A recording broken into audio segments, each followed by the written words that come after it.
Nous allons voir pour commencer, introduire cette initiative de plaidoyer par l'exemple.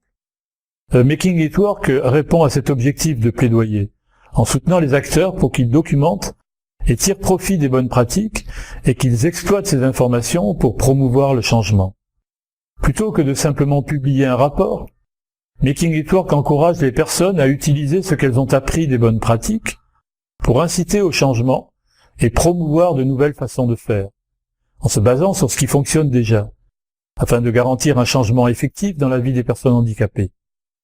Making It Work propose une approche unique et innovante pour opérer un changement social et politique par et pour les personnes handicapées. Au lieu de pointer du doigt les violations de la Convention relative aux droits des personnes handicapées et ce qui ne fonctionne pas, Making It Work déplace l'attention sur ce qui a fonctionné et comment on pourrait le répliquer ou le développer à une échelle plus large.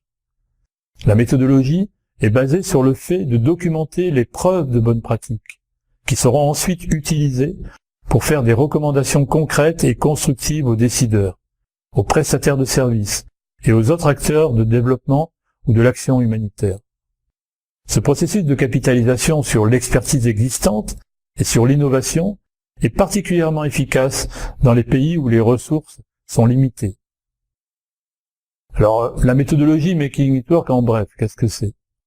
La méthodologie Making It Work est constituée d'un ensemble d'outils qui servent de guidance aux différents acteurs pour identifier, documenter et analyser les bonnes pratiques qui promeuvent les droits énoncés dans la CRDPH.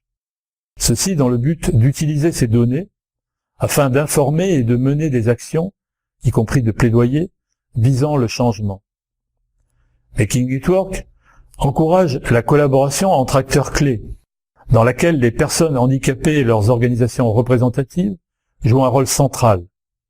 Travaillant main dans la main, les groupes définissent le type de changement qu'ils veulent atteindre, le type de bonnes pratiques nécessaires pour obtenir ces changements et développent en conséquence des actions pour aboutir à ces changements. Ces actions incluent le plaidoyer, la sensibilisation et ou le transfert de connaissances. La méthodologie Making It Work ne propose rien de nouveau ou de radicalement différent.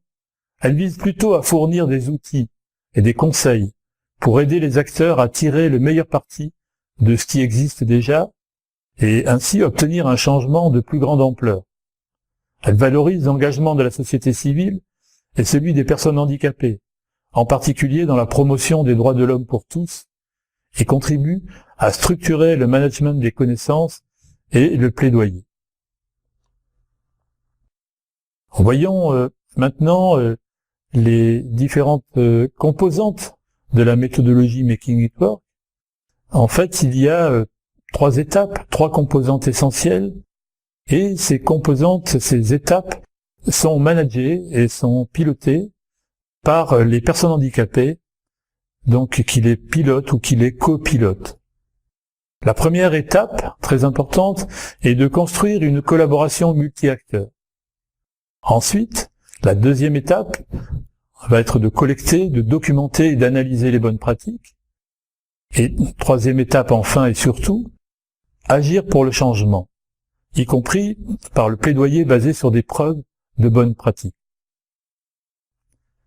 Alors, qu'est-ce que cela signifie concrètement, cette méthodologie Making It Work? D'abord, collaborer avec des acteurs de différents secteurs et milieux, mais qui sont tous mobilisés pour apporter des changements en termes d'inclusion, en partant d'une approche fondée sur les droits.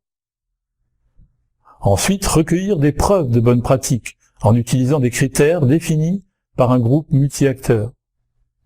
Ensuite, analyser ces pratiques pour comprendre les changements les plus significatifs, comment ces changements ont été possibles et la façon dont ils peuvent être reproduits ou pérennisés.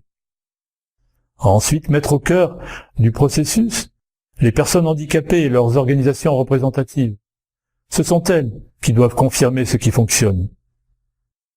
Et enfin, mettre en place des actions visant le changement en utilisant les exemples fondés sur des preuves de ce qui fonctionne pour faire avancer les droits des personnes handicapées.